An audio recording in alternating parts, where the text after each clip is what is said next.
రేయ్ సార్ రవి మనోడేరా ఇల్లు అమ్మా భోజనం తీసుకురమ్మంటారా? నాకేం వద్దు. భోంచేయకపోతే ఆరోగ్యం పాడవుతుంది శిరీష. నువ్వు వెళ్ళి తీసురా అమ్మా. సరే. రవి నాకు ఒక మంచి కాఫీ చేసిస్తావా? తలనొప్పిగా ఉంది. చేసిస్తా కానీ తర్వాత నువ్వు భోంచేయాలి.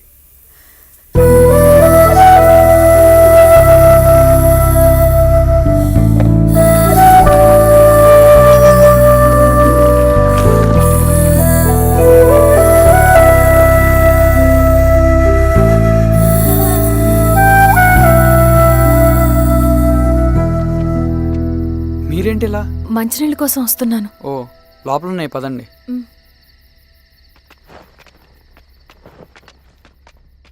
ఇదిగోండి మంచినీళ్ళు.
నమస్తే మారావు గారు. మా అడవిలో మర్యాదలు ఇలాగే ఉంటాయి. షాక్ అవ్వాల్సిన అవసరం లేదు. జెడ్పీటీసీ ఎలక్షన్ జరగటం మాకు ఇష్టం లేదు. అవి ఆగాలంటే రెండే దారులున్నాయి. ఒకటి మీరు విత్డ్రా చేసుకోవాలి, లేదా మీరు చనిపోవాలి.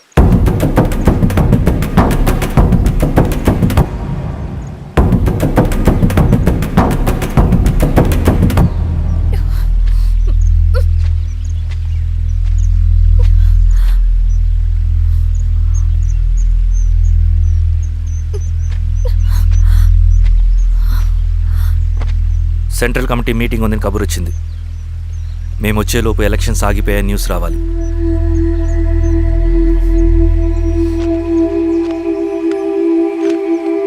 ఇదిగో రవి. లాల్ సలాం కామ్రేడ్.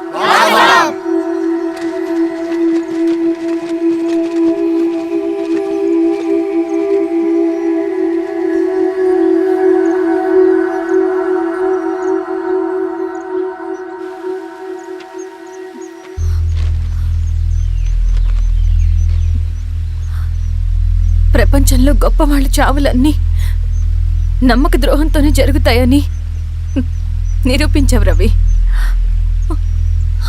అన్నయ్యని కూడా అచ్చం ఇలాగే చేస్తావు కదా? ఎందుకు రవి? ఏం జరిగింది? అన్నీ బాగుంటే దేశం తరపున బ్యాడ్మింటన్ ఆడేవాడిని.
అరే అభి లేవరా లే. Congratulations. Thank you sir. Ravi congratulations.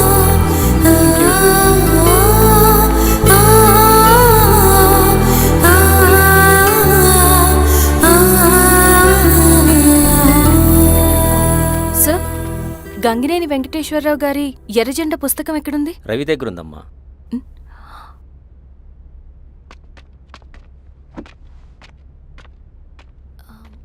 Ravi, మీకు ఈ బుక్స్ అంటే ఇష్టమా? అవును, నీకు కూడానా? నేను ఇప్పుడిప్పుడే చదువుతున్నా. సైలెన్స్. క్యాంటీన్కి వెళ్ళి మాట్లాడుకుందామా? ఓకే. అక్క కాఫీ. థ్యాంక్ యూ రచన. పర్లేదక్క. అయ్యో, కాఫీ అస్సలు బాగాలేదు. 1 minute ఇప్పుడే వస్తా. ఎక్కడికి? ఇక్కడికే వచ్చేస్తా. ఎక్కడికి? 1 minute అండి.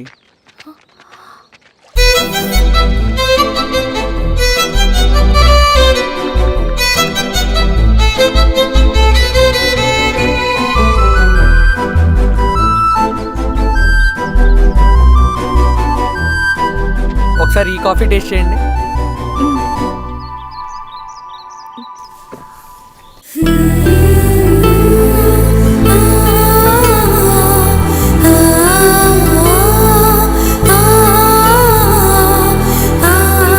చాలా బాగుంది. థ్యాంక్ యూ అండి.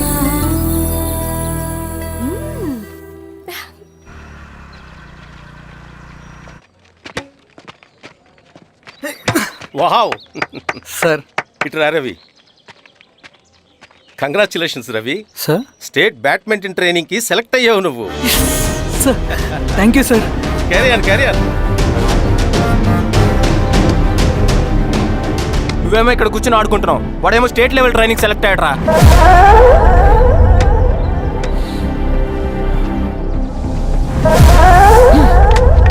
అరే, మొత్తానికి నువ్వు అనుకున్నది సాధించావురా. రే, ఎప్పుడు మనం ఎంచుకున్న మార్గమే మన జీవితాన్ని మారుస్తుందిరా. Hi Ravi. All the best Ravi. నీకోసమే, తీసుకో. Thank you. బాయ్.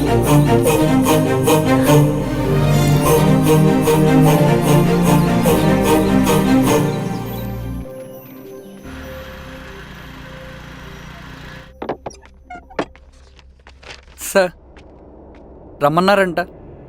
ఎందుకలా చేసావు రవి నువ్వు? ఏవేంటి సార్, నేనేం చేశాను? ఇదేమిటో చూడు. Question paper sir. అవును, రేపు జరగబోయే టర్మ్ ఎగ్జామ్ పేపర్. నువ్వు లీక్ చేసిన పేపర్. సార్, అసలు నువ్వు ఇలా చేస్తావనుకోలేదు. సార్ నేను క్వశ్చన్ పేపర్ లీక్ చేయట్లేండి సార్. నేను అంతా చదువుకుంటూ రూమ్ లోనే ఉన్నాను సార్. నన్ను నమ్మండి సార్. ఈ జెర్సీ నీదే కదా? సార్, అది నాదే కానీ దీనికి నాకేం సంబంధం లేదు సార్. నన్ను నమ్మండి సార్. మల్లయ్య, సార్, నిన్న రాత్రి ఏం జరిగింది?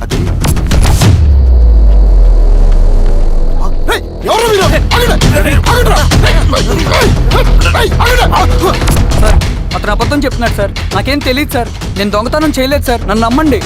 I'm very sorry Ravi. నేనేం చేయలేను. తప్పు నువ్వే చేసావని అన్ని నీ వైపే ఉన్నాయి. నిన్ను రెస్టికేట్ చేయడం తప్ప నాకు వేరే ఆప్షన్ లేదు. సార్, అంత పని చేయమాకండి సార్. నా లైఫ్ పోతుంది సార్. ఇండియా తరపున బ్యాడ్మింటన్ ఆడాలన్నది నా డ్రీమ్ సార్. నన్ను నమ్మండి సార్. సార్ సార్ సార్ నాకేం తెలియదు సార్. నన్ను నమ్మండి సార్. సార్ నాకేం తెలియదు సార్. నిజంగా నాకేం తెలియదు సార్. సార్ నన్ను నమ్మండి సార్. సార్ నేనేం తప్పు ఏదైనా ఉంటే చేయలేదు సార్. స్టేషన్లో చెప్పుకో. నాకేం సంబంధం లేదు సార్. నన్ను వదిలేయండి సార్. సార్ నన్ను వదిలేయండి సార్.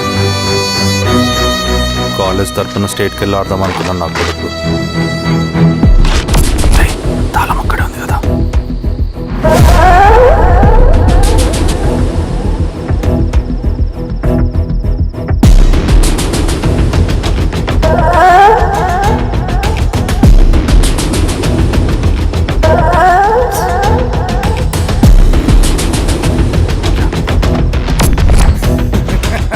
రేపు జైల్లో ఆడుకుంటారా బ్యాడ్మింటన్. సార్ నన్ను ఎందుకు తీసుకొచ్చారు సార్? నాకేం తెలియదు సార్. సార్, ఈడే సార్ పేపర్ లీక్ చేసింది. సార్, నేను ఈడేనా? చేయలేదు సార్. అవును సార్. నిజంగా పక్కన నేను కూర్చోబెట్టండి. చేయలేదు సార్. సార్ సార్ నిజం సార్. సార్ రేయ్, నీ తరపున ఎవరు లేరా? వచ్చి ఫోన్ చేసుకో. ఎలా? త్వరగా.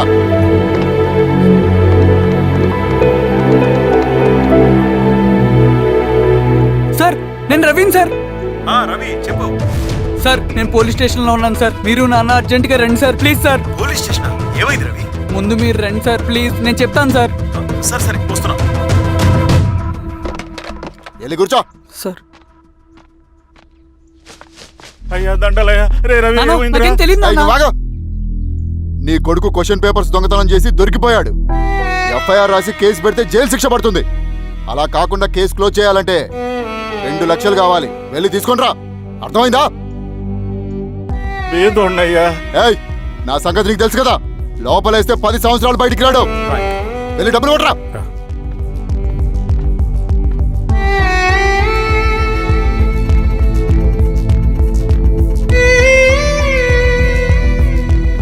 దండలయ్యా. ఉమ్, ఇదిగోనయ్యా 2 లక్షలు.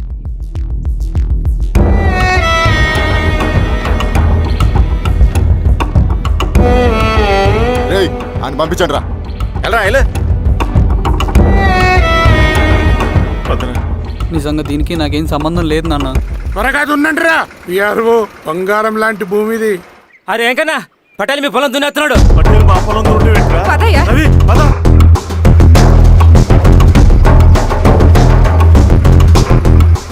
ఏయ్, కానీ ఏంట్రా? అయ్యా పటేల్ అయ్యా. మా పొలంలో మీరు దున్నుతున్నారంటే. ఏయ్, నా పొలంలో నేను దున్నకుంటే వాడు దున్నుతాడారా? అన్యాయం అయ్యా. ఏయ్, ఏంద్రా అన్యాయము? పొలం అమ్మినావు కదా, అనుకున్న పొలంలో దున్నుతుంటే అన్యాయం అంటారేంట్రా? ఏ విఆర్ఓ, ఆ పేపర్ని చూడరా. మంచిగా చూసుకుంటారా. పొలం అమ్మేవా నాన్న? అమ్మలేదురా, తాకట్టు పెట్టా. ఏయ్, తాకట్టు కాదురా, నువ్వమ్మావు, నేను కొన్నాను. నేను అమ్మలేదయ్యా. వీడు నా దగ్గర 2 లక్షలు తీసుకొని ఈ పొలం అమ్మాడు. 2 లక్షలా? ఎందుకు?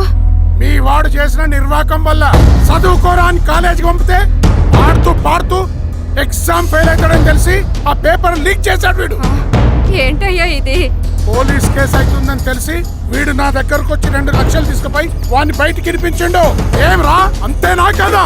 ఇది అన్యాయం అయ్యా. నేను అమ్మలేదయ్యా. నేను అమ్మలేదయ్యా. అవి దొంగ కాగితాలయ్యా. ఏం తమాషా చూస్తుండ్రా? పని చేసుకోకండి. ఇవి దొంగ కాగితాలయ్యా. నన్ను నమ్మండయ్యా. నేను ఏయ్, నమ్మయ్యా. దొంగ పేపర్ అవును. చాలా కొట్ట. పదండ్రా. నేను అమ్మలేదే. వాళ్ళు మనల్ని మోసం చేశారు. వాళ్ళు మనల్ని మోసం చేశారు. వాళ్ళు మోసం. నాన్న నాన్న నాన్న నాన్న నాన్న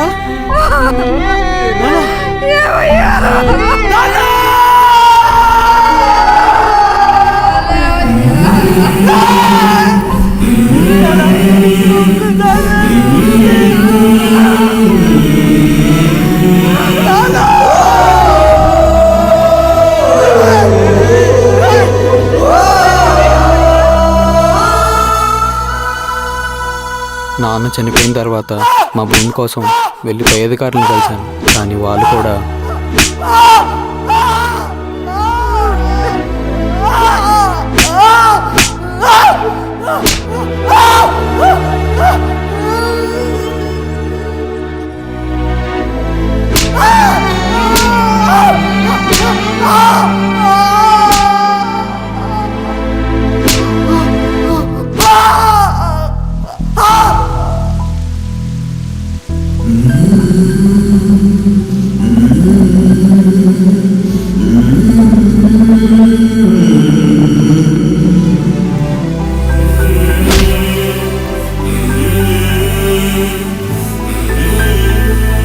అర్జెంట్గా 25 లక్షలు కావాలరా. Thank you.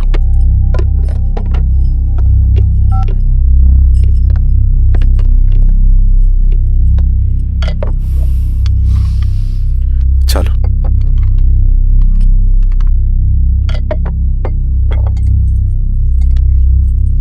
చాలు. చాలు అని చెప్పాను కదా, అర్థం కాదే. ఏవండి ఏవండి, ఏమైంది స్వప్న? నేను గమనిస్తూనే ఉన్నాను, మీరు ప్రశాంతంగా లేరు. శిరీష, ఆయన బిజినెస్ చాలా ఇబ్బందిగా మారింది. బయట అప్పు తెచ్చి మరీ ఇన్వెస్ట్ చేశారు. వర్క్స్ అన్ని సగంలో ఆగిపోయాయి. కాంట్రాక్టర్స్కి బాగానే మిగులుతాయి కదా. ఆయన ఏదీ క్లియర్గా చెప్పరు. నేను మాట్లాడినా డబ్బులైతే నేను హెల్ప్ చేస్తాను.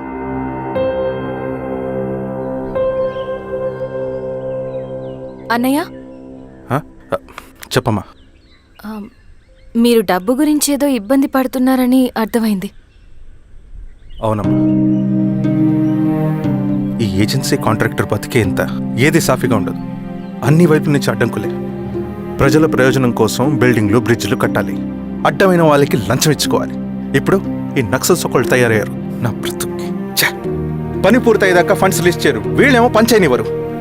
ఏం చేయాలో అర్థం కావట్లేదు. నక్సల్సా? నక్సల్స్కి ఏంటి సంబంధం? అదే కదా సమస్య. బయట ప్రజల కోసం మేము ఉన్నామంటారు, లోపల ఎక్స్ట్రాషన్కి అలవాటు పడ్డారు. ఎవరు కరెక్ట్గా లేరమ్మా. ఎక్కడి వాళ్ళన్నయ్య? పినపాకం మండలం నక్సల్స్ 25 లక్షలు అడిగారు.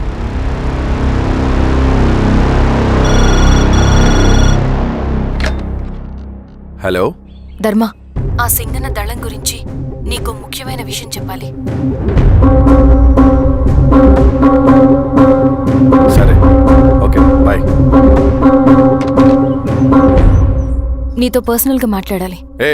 బయటకెళ్ళు. చెప్పు.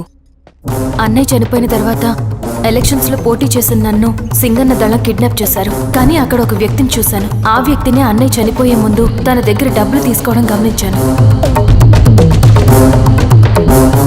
ఆ క్షణమే సింగన్న దళంపై నాకు అనుమానం వచ్చింది. I'll take care.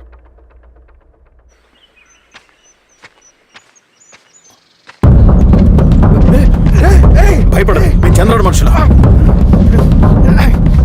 నన్నేం చేయకండి. కూర్చోబెట్టండి. మీకు కావాల్సింది దీంట్లో ఉంది.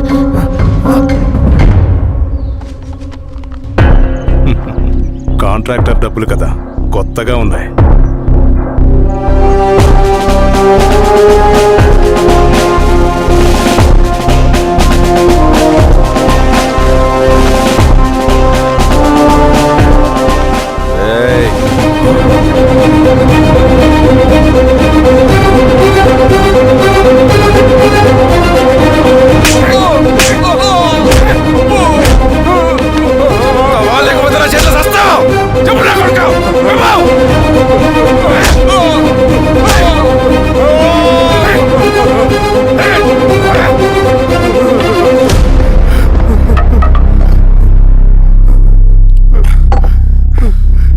వీళ్ళ అన్న మీదున్న ప్రేమ అభిమానం ముందు మన పోలీస్ లాఠీలు ఓడిపోయాయి. చంద్రన్ ఎన్కౌంటర్ ఎలాగూ పోతాడు. కానీ విచిత్రం ఏంటంటే వాడి భార్య నర్సమ్మ, కూతురు మమత, కొడుకు నరేష్ మరో ఎన్కౌంటర్లో పోవడం చాలా బ్యాడ్ న్యూస్. చెప్పు శిరీష, ఏం చేయమంటావు? నువ్వు ఒక డెసిషన్ తీసుకున్న తర్వాత ఎవరి మాట వినవు కదా. హే దాస్ సార్, రేపు మార్నింగ్ న్యూస్ పేపర్ వద్దని చెప్పు. సరే సార్. తెలిసిన విషయం మళ్ళీ చదవాలంటే చాలా బోరింగ్. నేను చెప్తాను సార్, జరిగింది మొత్తం నేను చెప్తాను సార్. సింగన్న దగ్గర నేను 20 సంవత్సరాల నుంచి పనిచేస్తున్నారు.